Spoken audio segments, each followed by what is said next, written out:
बलांगीर जिला कंटाबांजी थाना अंतर्गत राजमरा गाँव में कपा चाष को नहीं गंडगोल घटी।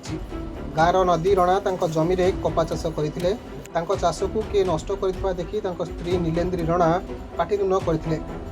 गाँवर ममता रणा और नीलेन्द्री मध्य झगड़ा आरंभ होता पर यह उभयों परिवार मध्य गोष्ठी संघर्षर रूप नहीं।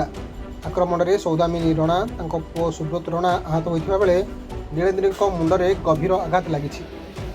अन्यपटे ममता बेकर आघात लगी। गुरुतर आहत मानू कंटाबांजी डाक्तखाना भर्ती कर थाना एक मामला रुजु होता बेले घटनास्थल में पुलिस पहुंची तदंत करिछि। मोर ना चैतन्य रणा गाँ रजामरा थाना कंटाबांजी।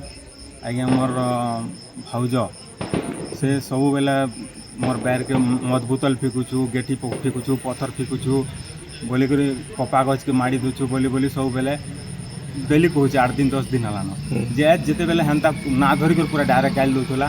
तो मोर वाइफ गले यार कहले ताकि कि सबुदिन क्या है जेनता हुड़ा कुदा करुचु माइलिया बोलवा के समस्ते पूरा आसले पहला मेरा धरलार आसला बंश ठेंगा आते पिटुला ये ठेंगा ठुंगी जुड़ला जिते बेले तापर हेतके इताके समस्ते हेले पूरा परिवार नीलांद्री रणा आउ सौदामिनी रणा आउ देवकी रणा आउ नंदी रणा आ रोहित रणा आउ आमर सुमित्रा रणा समस्ते हेले आज्ञा माड़ी कर पूरा बेग के चिपी दौले। आज्ञा मुई छत उपर पैन दौली मुई आसला बेल के आज्ञा नंदी रणा पूरा चकु धरिक आज्ञा पूरा काटबार एमरे थिला आर से चकु के एंता धरी थे आर सेकी बेले मुझे पहुँचली। आज्ञा पूरा माड़ी मुड़ा कर बैग के धरिक सब इटा हाथ मान के धरिक ईटा धरुला।